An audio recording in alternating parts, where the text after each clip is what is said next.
Welcome in trainers to this episode of Driver or Car, where I take a team that is given by a champion of some sort and see how an average PvP player like myself can actually make it work. And this time I've taken a team by the last Gdansk Regional Champion, Patoman, a Spanish player who has only played in 3 tournaments besides Worlds, and he had second in the very first one, second in the third, and third time's a charm, being able to take home that gold. And the team that he has recommended is one that's really benefited in the Timeless Travels updates, and that is Talonflame, Greedant, and Vigoroth. I did talk to Patoman to get a few tips for the team, and he told me that it is a simple ABB team, the Bs being the Greedant and the Vigoroth, which are both weak to counter users, like a Medicham or a Machamp or something like that. So being able to safe swap Greedant, usually, and then clean up in the back with Vigoroth. I will say that after playing this team a bit, if it is a Lantern or an Azumarill lead, I think it is actually better to go into the Vigoroth as your safe swap, because they will most likely swap out at a certain point, and then you can have the Greedant lined up on them later, and with Trailblaze, it'll end up doing more than the Vigoroth would. So let's go ahead and jump right in. So you can see Patoman's team on the right-hand side. He is running a Talonflame with Incinerate as a fast attack. That is the only current 5-turn fast attack in the game, and a little bit trickier for me for move timing. It's also running Flame Charge as one of its charge attacks, which goes ahead and boosts the attack power of the Talonflame, and also the newly released Fly. The second Pokemon is Vigoroth. It's running Counter as a fast attack, with Body Slam and the newly updated Rock Slide as its second charge attack, and then a Mudshot Greedant running Body Slam and Trailblaze to be able to hit against the water types a little more effectively. So let's hop into game number 1, where we have a Talonflame lead, and actually this is a whole team mirror, so someone else was watching the thing about Patoman as well. What I like to do is get all the energy and then swap into Greedant to catch the charge attack of the Talonflame, whatever it is on it, and then just continue to farm away here. So they stay in for a little bit, and they allow me to get a ton of energy. They now come in with the Vigoroth, which is pretty good because the counter damage is going to be doing nice against this normal type Greedant, but I already have so much energy that at this point, I think that I would be able to make it and knock it out if he didn't throw the Body Slam there. So because of that, I know that I have a lot of energy on the Talonflame. I'll be able to throw this before he gets to his next charge attack and take out the Vigoroth. I'm still ahead in energy with the Talonflame, so I'm going straight Flame Charge here, and it looks like I win charge attack priority, which is nice. Because I do, I'm definitely shielding this up because I'm now double boosted Flame Charges, and I will continue to just Flame Charge away here. I know that they're going to be able to get to one. I'm going ahead and double shielding this up, just going to go ahead and keep charging up energy, and by the looks of it, I can definitely completely farm down their Talonflame. I'm throwing the Fly at whatever comes in the back, and that's when I notice it's a mirror team because it is a Greedant. So it's a Talonflame, Vigoroth, and Greedant in the back. They don't bother shielding because they knew that they hadn't even seen my third Pokemon.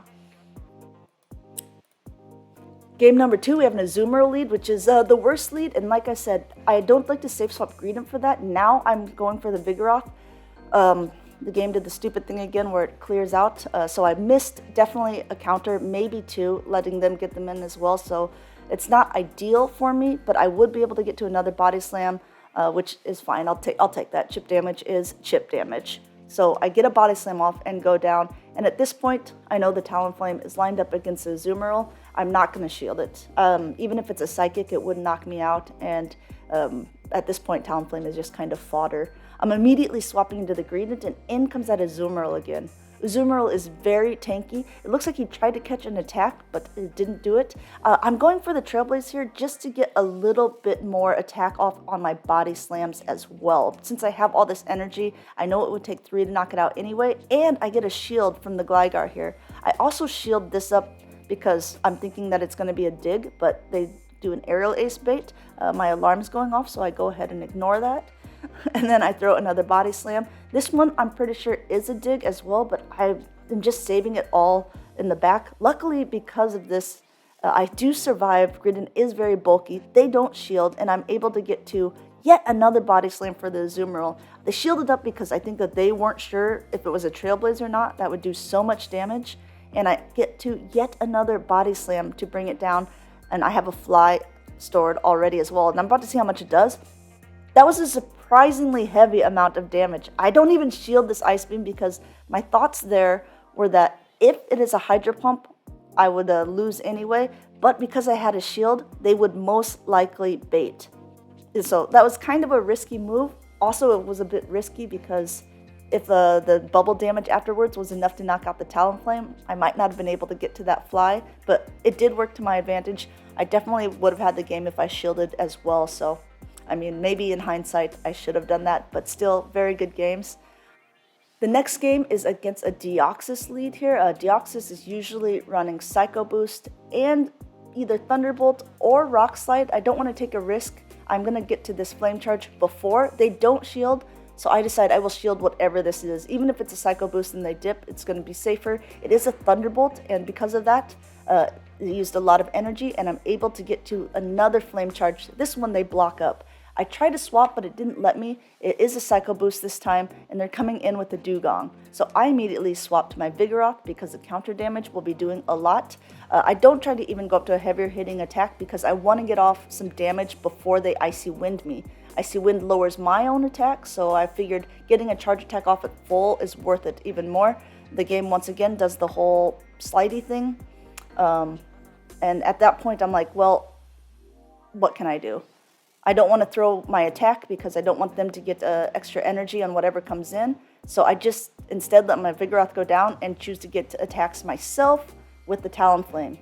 In comes the Greninja, and it blocks my last fly, which is a kind of a bummer. So I go ahead and just let the Talonflame go down, hoping to put it all on the back of Greedant here.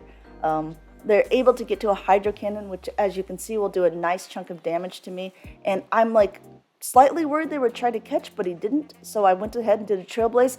Fortunately survives with just a tick left. I'm able to throw this Body Slam, and I didn't notice it at the time that he even had swapped out. I thought that the Trailblaze had knocked it out. Still was around. It wins charge attack priority, and the Night Slash at that stage was enough to take me out. So good games to my opponent, very well played. It's like a nice tip that people have. If you know your Pokemon will win charge attack priority, sometimes people take that Pokemon if it has a charge attack stored, swap it out, save it for later, knowing that they can sweep an endgame with it. I will say I don't think I played anything really wrong with that. I do think that I lost a counter and I wasn't able to get off a charge attack with the Dugong with my Vigoroth, which maybe could have changed things a bit, but also could have potentially just given more energy to the Deoxys that came back in to be able to throw another Psycho Boost at my Talonflame. So we'll never quite know. No, never mind. I'm just going to say I would win it. Okay, I normally don't show who I play against, but this next one I'm going to because it's a good friend of mine, Felix the Nut, and I've never beat him that I've noticed in Go Battle League until now. Okay, so he leads a Charjabug, which isn't great for the Talonflame, but the Talonflame is also doing a nice amount of damage back, so as you can see, it's going through. I am trying to catch a charge attack, but he doesn't throw. Instead, he comes in with a Poliwrath, a Shadow Poliwrath with counter. As you can see, it's doing so much damage. The Trailblaze doesn't knock it out, but I'm able to get to yet a Body Slam at the same time that he gets to an Icy Wind. It's not quite enough to knock me out, so I'm able to get to that Body Slam, and he doesn't shield, which gives me a little bit of an advantage, but also gives his Charjabug so much energy. I think it's at 5 or 6 volt switches now. I have to come in with the Vigoroth because any charge attack would be doing heavy damage to the Talonflame, and I'm trying to catch, but it didn't let me do it, so I'm also now throwing a Body Slam. Him shielding it up is an indication to me that whatever's in the back might be weak to the Vigoroth. So I shield that up, and I come in with the Flame Charge to be able to take it out. He double shields here, so I find that very interesting. I have some more energy on the Talonflame, so I shield this up, and it's a Dugong. And because of this, and because I'm already charged up a little bit more, I decide to go ahead and let a Flame Charge go through. Just go ahead and incinerate. Look how much these incinerates are doing. Not able to reach anything, but at this point, I think that even if it's a drill run, which it is, it's not enough to take out my Vigoroth. I'm able to counter down, and the Charjabug is energy dry and HP dry, so I am able to take my first game off of the Nut.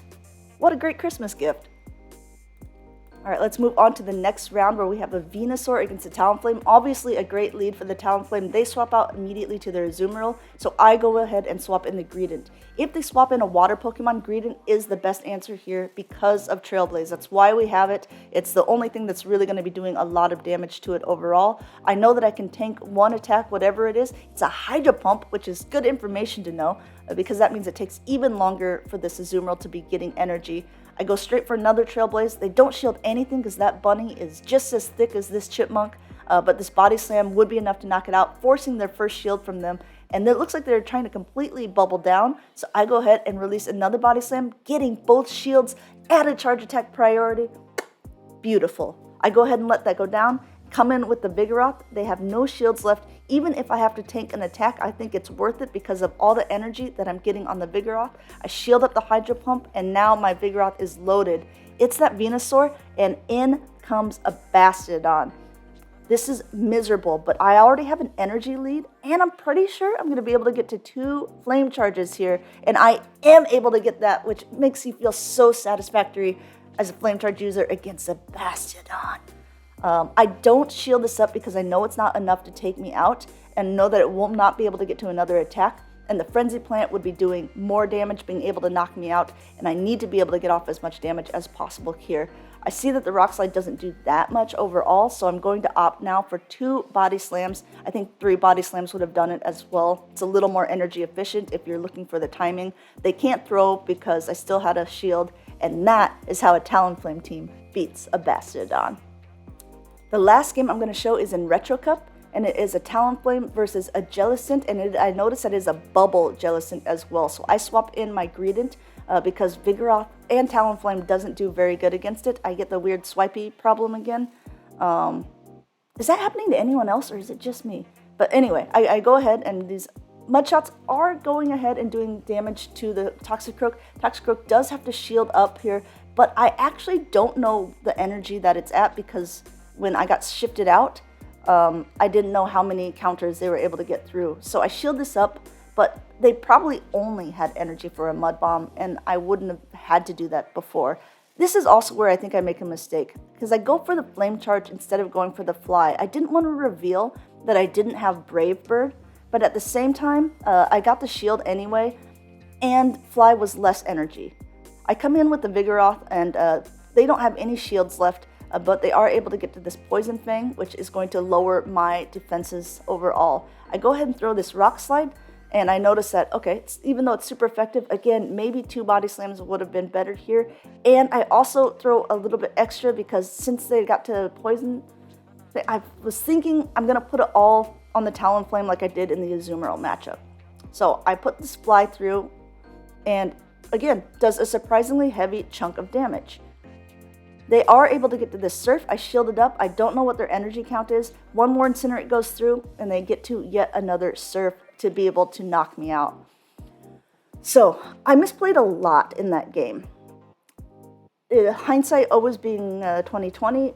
If I maybe would have thrown 2 Body Slams at the Golbat instead, knocking out the Golbat, forcing the Jellicent to throw energy onto the Vigoroth, that could have been something. If I threw the Fly instead, so I had 1 more Incinerate's worth of energy, that also maybe could have changed the end game, but we'll never know. And that's all I have for this video. Once again, this is the team that was introduced to us by Patoman, the Gdansk Regional Champion.